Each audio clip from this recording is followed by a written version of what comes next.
Hi, I've just heard Beyoncé's track Why Don't You Love Me on YouTube, and it's such a good track I thought I'd give it a try as a tutorial, so here goes. Beyoncé's original song is in A flat, which is a little bit awkward to play in some respects for many piano players. It's okay, it's fine, but I'm going to take it into A, the key of A minor, which is something which you'll find that Sunny Choi has done on her piano version as well, which by the way is really good. I do recommend that you listen to that. I'm going to do this tutorial in the key of A minor, and hopefully that will be of use to you. One of the first things you'll notice in this song is the repetitive bass line, which pretty much goes like this.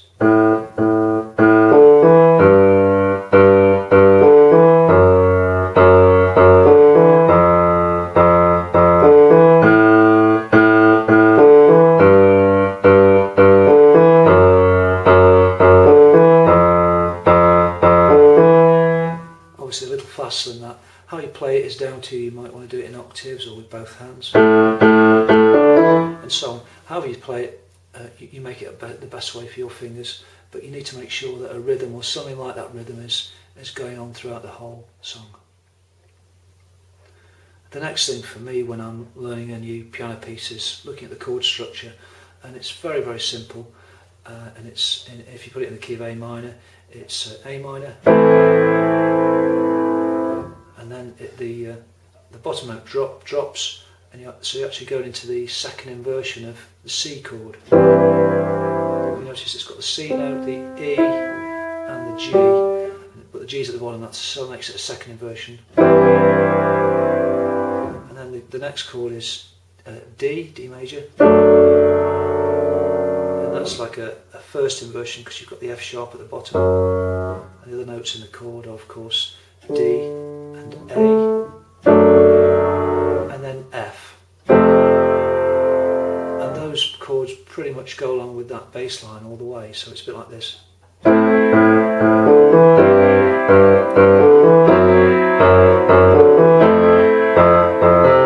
notice I've added a major seventh there to that F chord. You can do that if you wish, or you can go straight onto the F. I'll play that again.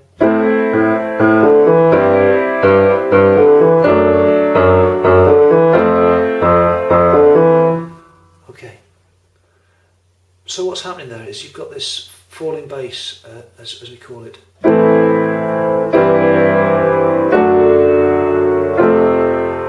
And I think that's what gives the song its character, because that's going on through it the whole time.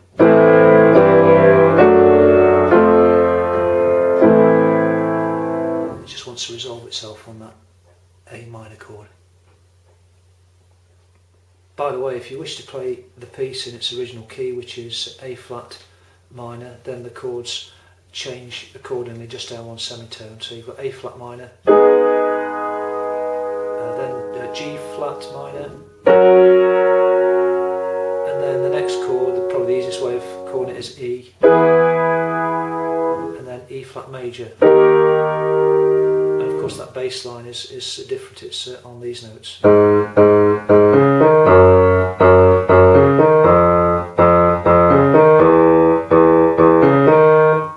So on. So let's look at the tune then. Very, very simple. Beyoncé just sings this basically. I'll slow it down and using the chords in the left hand. As you see,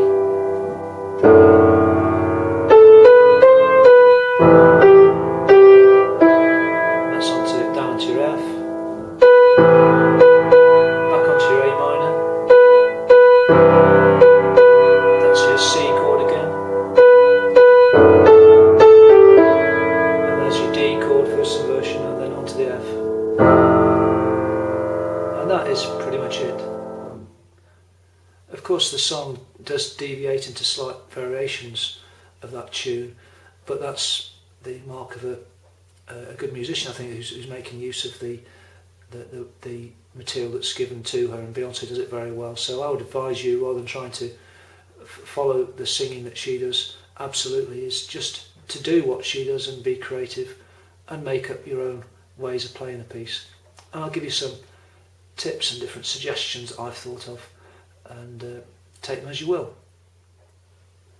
Of course, one way of dealing with this song is because it's very bluesy sorts of chords, is just to deal with it as a blues. So just strike out in a bluesy sort of way, like this.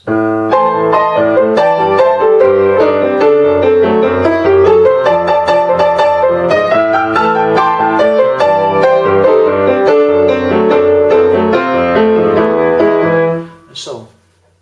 Or if you wanted to do it in a more romantic, sensitive sort of way, as Sonny Choi's so adept at doing, then maybe something like this.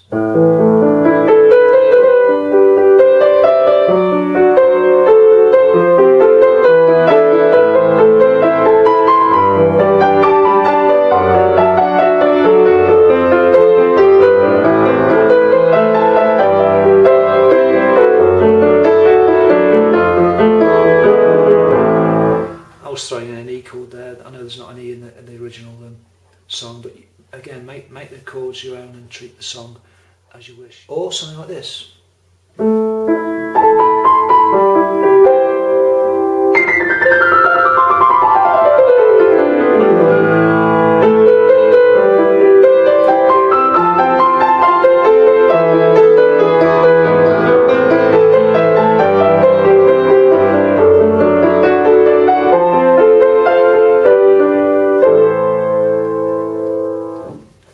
Okay, well, here's the version I've come up with. See you next time.